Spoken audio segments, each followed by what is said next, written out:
ini ya Rasulullah ada dalam satu sifat. Ya, 4 hal tadi yaitu ingat, zikir, kemudian yang kedua tadi azal, rasa, apa tadi? Kemudian yang ketiga apa? Syuhud, menyaksikan. Kemudian yang keempat tadi adalah mahabbah, yaitu cinta.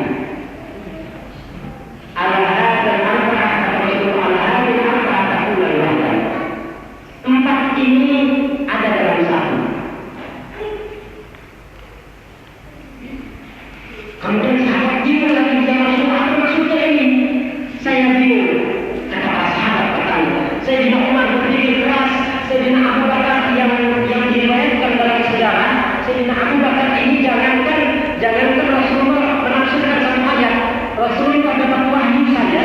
Rasulullah dapat wahyu dalam satu ayat. Sayyidina Abu Bakar ini tahu. Ya, Rasulullah dapat wahyu, ini Sayyidina Abu Bakar yang paling tahu.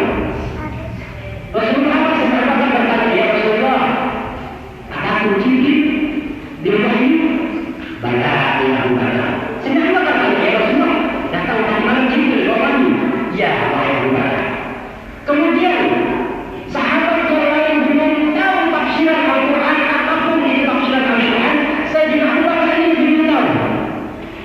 Pada saat Rasulullah khutbah terakhir di akhir hayatnya, para sahabat semua bingung mendengarkan Rasulullah mengatakan, hari ini aku sempurnakan agamamu, agamamu semuanya aku sempurnakan, kata Allah Subhanahu. Para sahabat bingung. Ada yang berpikir, ya kami sudah sempurna sekarang, kami sudah betul-betul mahabbah pada Rasulullah. Tapi Sayyidina Abu Bakar menangis, sehingga sahabat semua merasa terganggu. Ini Abu Bakar kamu menangis keras sekali. Sayyidina Abu Bakar, ya Allah, ini sudah saatnya Rasulullah SAW kembali kepada Allah Subhanahu wa Ta'ala. Sahabat yang lain tidak sadar tentang inilah Sayyidina Abu Bakar. Kemudian pada waktu Sayyidina Abu Bakar diutus menjadi imam, Rasulullah sakit mengatakan saya akan sembuh. Karena terbukti Rasulullah setelah itu bisa bangkit kembali berdiri. Sayyidina Abu Bakar menolak menjadi imam. Karena dia tahu ini Rasulullah mau pergi. Sahabat yang lain belum ada yang menyadari. Di sini, ini adalah Sayyidina Abu Bakar. Sayyidina Abu Bakar pada waktu itu tidak pusing, apa maksudnya Rasulullah ini? Kok disuruh dikasihkan yang tempat, kemudian ditanya apa itu tempat, diterangkan, kemudian diterangkan yang tempat itu ada dalam satu. Apa maksudnya Rasulullah? Bingung Sayyidina Abu Bakar. Kemudian Rasulullah mengatakan,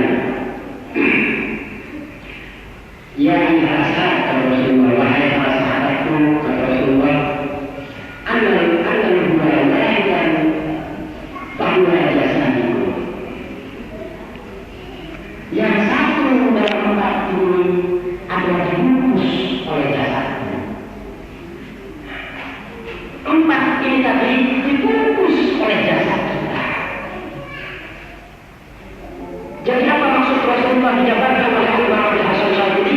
La takun la khadi'an qulubukum wa la yudabbiran ruhakum illa kata Imam Al-Hasan Syadzili khaliban apa? Illa khaliban jasadikum.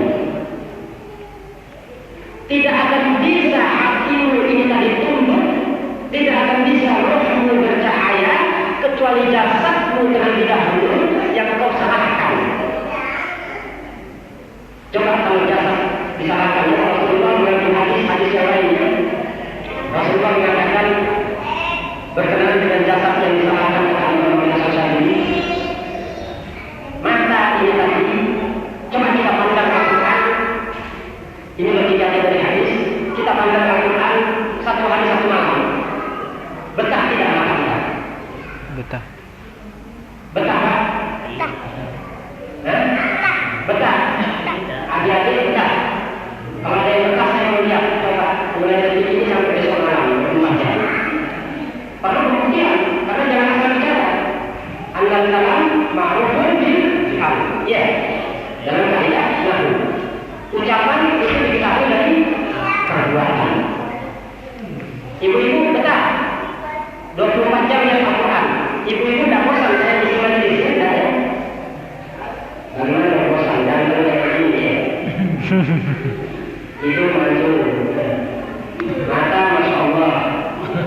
Jadi tidak bosan punya. Insya Allah bapak-bapak yang hadir di sini ada sebagian saya. Saya paling ganteng. Betul belum? Betul nggak? Adik-adik betul nggak? Makanya kalau kau lihat orang ganteng, ada manis terus. Janganlah hadir. Jangan lihat bapak-bapak yang lihat saya. Jadi itu yang dikatakan pada Rasul SAW yang digambarkan oleh Imam Ghazali. Kita, jasad kita ini selalu ingin membawa lingkaran kepada kita. Rasulullah mengatakan jasadikum yunjiru qulubikum wa qulubikum yunjiru anil jasadikum. Jasadmu itu mengingkari hatimu, hatimu juga mengingkari, kan? Jadi kita punya hati dan jasad ini plus sebenarnya. Tertolak begini. Bagaimana kita menjadikan dia itu plus sehingga melekat. Apabila sudah melekat, maka baru ibadah kita sampai kepada Allah Subhanahu wa Ta'ala. Ini yang dimaksud, yaitu coba kita memandang Al-Quran, kita membaca Al-Quran 24 jam. Insya Allah 1 jam, jangan 1 jam, 10 menit ya, 1 detik saja, alif lam mim. Tahu? Pada Rasulullah katakan di kulit air, di kulit ayatin apa? Asal darajat, ya. Di kulit harus kata ayat. Walaupun alif lam mim ayat, ya.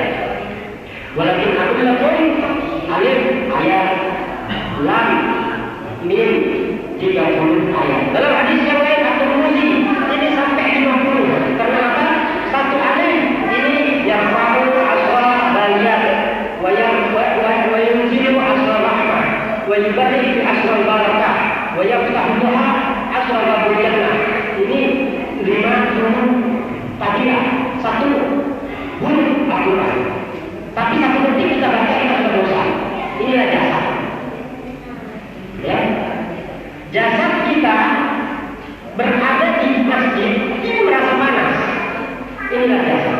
Ini belum hati, akal bagi yang kita. Hati dulu, karena hati bertolak belakang. Jadi yang kita rasakan orang mengatakan panas hati saya berada. Mungkin dia panas hati berada di dekat orang-orang yang berilmu. Mungkin dia panas hatinya tidak bisa lama-lama duduk. Itu bukan hati. Karena hati ini dia diciptakan bersih, suci. Inna qulubikum tuhura. Hati kalian ini diciptakan dengan kabar suci. Semua. Kemudian kalian memberikan dia titik hitam dari dasar kita. Jadi hati ini suci, bersih. Tapi hati ini kita sendiri yang mengotori. Kalau lama-lama titik hitam di hati kita, lama-lama kumpul kepada Allah. Lama-lama hatinya dilalai, tidak bisa lagi dicuci. Dirinso, dibaikin, dikorong, tidak bisa lagi hatinya. Karena sudah betul-betul lalai dilalaikan oleh Allah. Ini dari jasad. Panca indera jasad ini banyak sekali yang membuat hati kotor. Mata, telinga, hidung, mulut, belum lagi tangan, belum lagi kaki. Ini belum lagi hati. Jadi bukan hatinya yang panas, tetapi jasadnya panas, bertolak belakang dengan hatinya. Hatinya menginginkan tetap di masjid, hatinya menginginkan tetap membaca Al-Quran, tetap untuk sholat, tetap untuk puasa, tapi jasadnya menolak, akalnya menolak. Nah, disinilah dikatakan apabila kalian, kata Rasulullah SAW, kemudian mengatakan itu adalah satu rumus wajah kalian. Al-Imam Abu Hasan Syadili mengatakan tidak mungkin jasad hati kalian ini akan tumbuh. Kemudian tidak mungkin roh kalian akan bercahaya kalau jasad kalian tidak terlebih dahulu kalian hancurkan. Apa maksudnya dihancurkan? Kita jaga pandangan mata kita. Apabila kita lihat perempuan yang bertelanjang atau banyak orang berjilbab tapi pakai BH dan dalam, jangan kita pandang. Karena itu sudah jelas dia sendiri membuat dirinya haram untuk dipandang. Berarti yang memandang lebih haram lagi. Betul Pak? Betul Pak? Betul. Ya. Banyak. Iya. Terkadang orang tuanya juga membiarkan. Ya Allah, anak saya tampil pakai jilbab.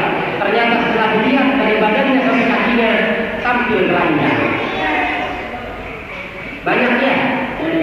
Banyak ya?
dan bagaimana ya Rasulullah al-ihwal itu.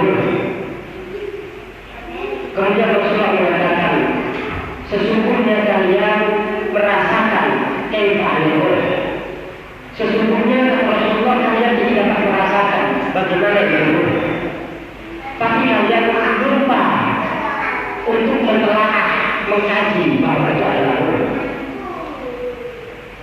Coba lihat pada waktu kita tidur kata Rasulullah, ba'da ahyan ra'aytukum fil manam, summa kharaja ruhukum fil manam, wa yanzuru alaykum wa yanzuru kayfa ahwal, summa dakhala ruhukum summa yahyi jasadukum, wa aqlukum yufakkir. Kalian kata Rasulullah pada waktu tidur, kalian bisa merasakan waktu tidur itu tadi roh kalian keluar. Bagaimana kalian merasakan itu? Merasakan kata Rasulullah yaitu dengan adanya mimpi. Mimpi ini bukan hati, tapi roh yang keluar dari jasad kita. Kemudian roh kita melihat berbagai macam perbendaharaan. Roh ini masuk ke dalam tubuh lagi, maka bangkitlah sesungguhnya rasa roh tadi. Bangkit tubuh si kasar, akal kita memikirkan apa yang kita lihat dari mana. Tapi kita lupa mengkaji bahwa kita sebenarnya sudah melihat. Di sini Rasulullah mengatakan dalam hadis lain, bukan hadis lain, dari ibadahipun, berhati-hati kalian di dalam tidur. Karena ditakutkan kata Rasulullah, Allah mematikan kalian di dalam keadaan tidur. Semua menentukan kemudian tidur kalian itu tidur yang lalai. Jadi tidur ini ada yang lalai. Sahabat di hadis ini bertanya lagi bagaimana tidur yang lalai. Salah satu yang bertanya yaitu Sayyidatul Kiram Ummahatul Mukminin wal Mukminat Sayyidatul Aisyah. Beliau bertanya kepada Rasulullah, beliau tidak ada bagaimana bisa lalai ya Rasulullah? Kan tidur ini sudah dinamakan lupa. Kok bisa lagi lalai? Namanya lupa yang lalai. Rasulullah menyatakan, sungguh jasad kalianlah yang tidur, tetapi roh kalian tidak pernah tidur. Roh ini 24 jam non-stop tidak tidur. Makanya Rasulullah mengatakan, apabila kalian tidur, fatawaddah, bersucilah kalian, ambillah air wudhu. Sumadhur, kemudian kalian sebutlah Al-Ikhlas, Ayatul Kursi, wal Mu'awwidhatain. Kemudian kalian minta perlindungan daripada Allah. Allah berfirman, ya Allah, jadikanlah tidurku ini tadi tidur yang selamat dan bangunkanlah aku dalam keadaan yang selamat juga dan dalam keadaan yang Islam. Ini Rasulullah sudah mengajarkan dan memberikan tanda-tanda sedikit-sedikit tentang Allah. Yaitu bahaya karena orang yang tidur tidak berwudu, tidak membaca bertawuz, tidak membaca seperti yang dianjurkan oleh Rasulullah, atau baca doa-doa daripada salaful shalihin yang dianjurkan. Ada salaful shalihin mengajarkan kita membaca ayat kursi, kemudian ayat kursi lalu dibaca 3 kali, yaitu agar terhindar dari perbuatan syaitan dan jin. Kemudian ada salaful shalihin yang mengajarkan al-ikhlas, membaca al-mu'awwidhatain. Kemudian ada salaful shalihin mengajarkan kita juga membaca al-fatihah. Ini adalah hal-hal yang baik yang boleh kita lakukan pada sebelum tidur, menjadikan hati kita, ruh kita ini tadi menjadi ruh yang selamat. Biasa coba kita praktekkan. Kita tidur tidak dalam keadaan berwudu, kita praktekkan saja, ya. Kita tidur tidak dalam keadaan berwudu, tidak membaca doa. Apa yang kita lihat dalam diri kita?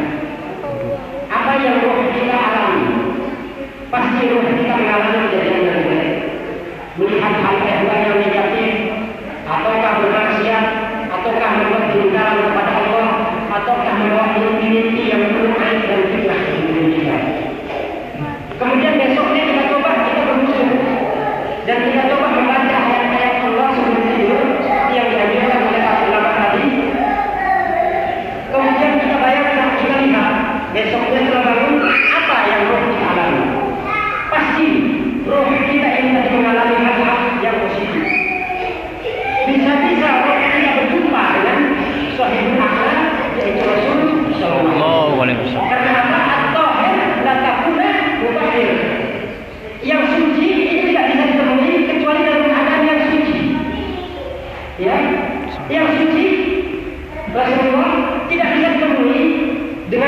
kecuali dalam keadaan suci juga.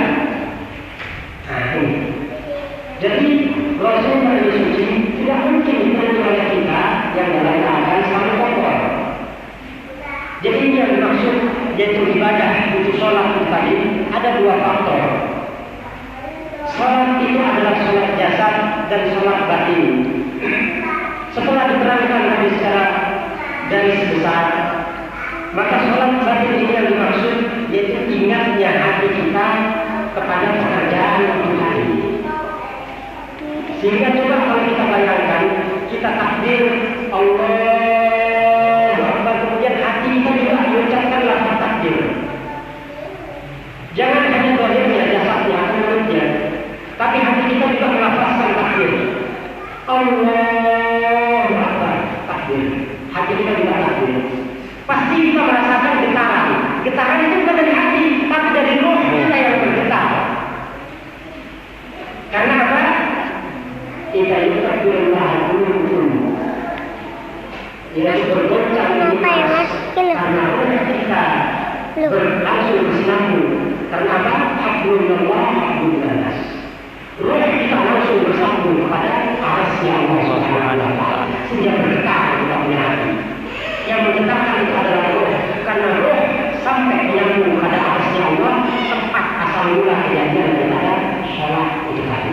Sehingga kalau sholat kita begitu, maka pelan-pelan efek daripada sholat bukan dari diri kita yang melakukan, tapi efek daripada si sholat itu sendiri membuat kita menjadi orang yang lama-lama tunduk, patuh, taat kepada Allah Subhanahu wa taala. Jadi yang pernah di dalam Bejik dulu di dalam Bejik itu bapak-bapak itu ada dari kawasan yang alhamdulillah yang penuh musuh, penuh pedang, penuh panah, penuh arang, penuh macam-macam. Tidak ada satu ustaz atau satu kiai yang masuk ke sana. Al-Fakir masuk ke sana karena Al-Fakir dulu masih dekat pada waktu dilakukan. Al-Fakir masuk ke sana bawa satu kitab kita yang berahya, kitab fikih. Kemudian Al-Fakir ajarkan fikih yang datang meminum.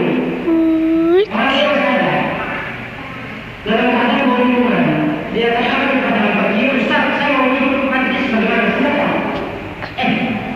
Katanya harus ada hafal. Itu yang hafal dia ini bodoh bukan belajar. Ustaznya juga tak tahu mah. Tidak belajar itu Ustaz. Kalau saya silakan. Kamu pulang dari Nusantara, pulang dari Belitung, pulang dari Ibu, silakan ikut majlis saya. Itu yang Al-Fakir. Dia ikut, ikut.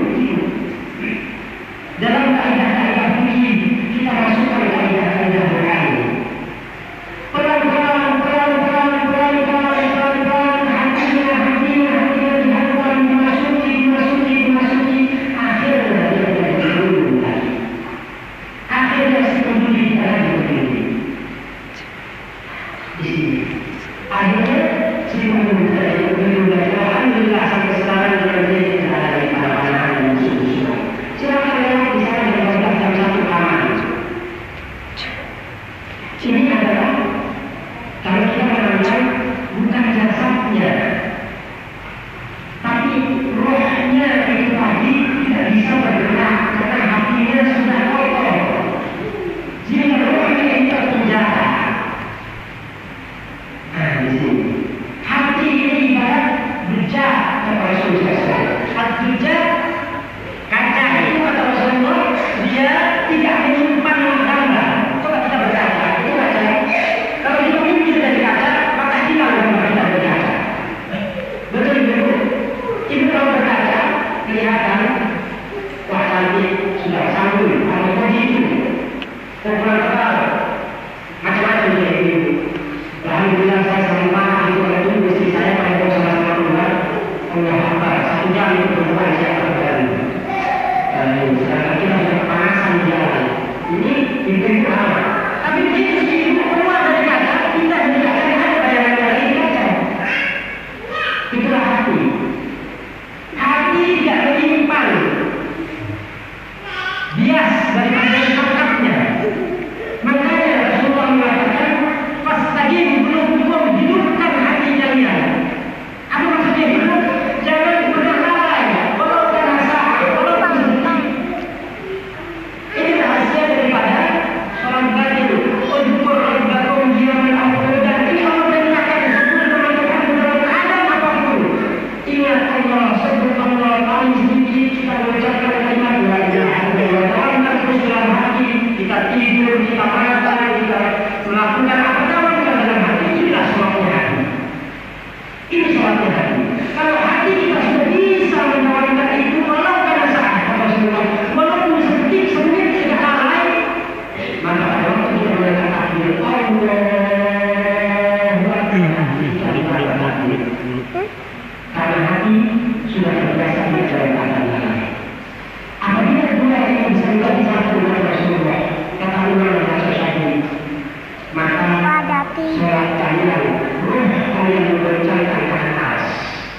Jadi banyak manusia ini di salah satu jalan dia adalah pemabuk, pembina, penjudi semuanya. Ini yang pertama kali kita mulai kecil. Saya menunjukkan jenis seperti saya di apa ini? Silakan masuk.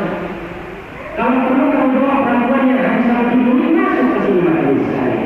Tidak masalah. Yang haram apa? Yang haram apa? Ibu yang haram apa? Penjudi itu yang haram apa? Penjina yang haram apa? Jasadnya tak kotor. Ya, penjudi yang haram apa? Pemabuk apa? Jasadnya kotor. Kalau dia sudah mandi bersih, boleh sholat tidak? Boleh. Boleh. Kalau sudah mandi bersih, boleh sholat. Karena cuma jasadnya. Jadi kalau dia masuk ke majelis dalam keadaan begitu, boleh tidak? Boleh, karena kita mengenal rohnya yang dikatakan Allah adalah suci. Makanya di situ dikatakan Rasulullah mengatakan man kafara mu'minan 'amdan muta'ammidan faqad kafara billah. Barang siapa yang mengkafirkan seseorang yang telah bersahadat dengan kalimat la ilaha illallah Muhammadar Rasulullah, dia mengkafirkan orang itu tadi padahal dia belum berubah syahadatnya, maka sesungguhnya yang mengkafirkan itu adalah akan jatuh dalam kekafiran yang sebenarnya kafir. Al-Imam Ghazali pernah mengatakan dalam kitabnya Ihya Ulumuddin. Al-Imam Ghazali mengatakan, janganlah engkau katakan wala takun minal musyrikin fa huwa ahlullah. Ahal taklah. Janganlah kalian katakan seorang yang kafir, bahkan yang kalian mengatakan demikian, ya. Janganlah kalian mengatakan orang kafir atau musyrik itu tadi kalian mengatakan bahwa dia sebenarnya kafir dan musyrik. Apakah kalian tidak mengetahui ilmu itu? Apakah kalian tidak ingat Allah itu mengabaikan hati? Siapa tahu nanti di akhir hayatnya Allah balik hatinya menggunakan Islam, dia masuk surga. Dan siapa tahu Allah membalik hati kita menjadi kafir. Pada akhir hayat kita masuk neraka tanpa hisab.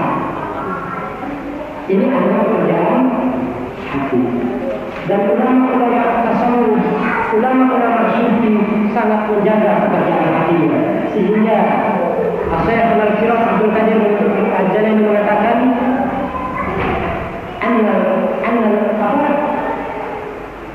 ma indil akal walakin jalbi yanzuru ila sidratil muntaha. Aku sebenarnya seperti mempunyai akal, tetapi hatiku mampu melihat daripada sidratil muntaha. Karena hatinya bersih. Hati yang bersih itu jernih. Apapun yang tidak kelihatan, apapun yang kelihatan, tetapi hati tidak menyimpan. Makanya hati perlu dijaga tiap saat, tiap detik ingat kepada Allah Subhanahu wa Ta'ala. Ini yang dimaksud yaitu ingat az-zikir. Kita selalu ingat ini adalah sholatnya hati. Kalau hati selalu ingat, maka jasad kita pada waktu kita akan takbir, hati kita akan bersatu, satu menjadi dua menjadi satu, yaitu akal dan hati kita menjadi satu, maka roh kita yang bekerja. Si Rusli ini ceritanya, ini cerita bisa kita menjadikan iktibar, gambaran hati kita, diri kita bagaimana bisa mengaplikasikan demikian. Setelah dia menjadi taubat, itu setiap sholat, ya bapak ibu ya, ini yang dulunya penzina, pemabuk, penjudi, istrinya alhamdulillah sering kita kasih sumbangan duit karena terlalu tersisa, ya. Tapi istrinya orang yang tabah sekali punya, sabar sekali istrinya. Apa setelah taubat ini musuh? Kalau dia takbir sholat dia menangis sampai terkadang dia berdiri sudah selesai ayat yang dia baca, dia tidak mampu karena sudah hilang. Ini dikatakan dua ini sudah hilang, jasad dan hatinya sudah hilang. Dia sudah dikuasai oleh yaitu hanya dikuasai oleh rasa. Coba kita meminum sesuatu minuman, mungkin dalam hidup kita pernah dulunya kita meminum satu minuman yang dikatakan Rasulullah mengenai zawq tadi, mengenai rasa, yaitu kita minum satu minuman yang mana minuman itu sungguh lezat, sangat nikmat. Pasti akal kita sudah runtuh, tapi kita tidak bisa lagi. Kita berdetak secara sendirinya refleks. Ini adalah rasa azab. Ini adalah rasa. Tiba-tiba kita enak sekali ya. Tanpa perintah dari otak. Ini adalah azab. Karena rasa sudah melindungi daripada sinusi ini tadi, sehingga sholatnya sudah habis ayat yang dia baca, tapi dia masih tetap berdiri terus dalam keadaan melakukan ihram, matanya terus menangis. Ini karena sudah dikuasai oleh zawq, rasa. Hati dan otaknya sudah hilang. Karena apa? Az-zawq la takuna zawq illa bil khamr. Kalian tidak akan menciptakan rasa untuk hati kalian kecuali kalian timbulkan rasa takut kepada Allah Subhanahu wa Ta'ala. Kemungkinan karena efeknya terus menunggu dari perbuatan yang demikian, sehingga pada waktu dia tobat atas semuanya, dia sangat takut dan ingat daripada apa-apa yang dia lakukan terdahulu, sehingga takutnya ingin menghilangkan dirinya sendiri, sehingga dia tidak merasa bahwa dia sholat itu berdiri terus. Setelah selesai dia menangis apa semuanya, tiba-tiba dia sadar, saya tadi sholat tidak, saya tidak lagi ya, saya benar juga. Tiba-tiba dia sadar dia menolak, saya sholat. Muslim, kamu itu sholat. Tetapi kamu dengan hati berdiri saja, saya tahu menangis. Minta maaf gitu. Dia sholat kembali, menyempurnakan sholat. Berarti sholatnya yang pertama, ini sholat yang benar-benar hati. Sholat hatinya, takutnya menghilangkan kesadaran dirinya bahwa dia dalam keadaan rukun sholat.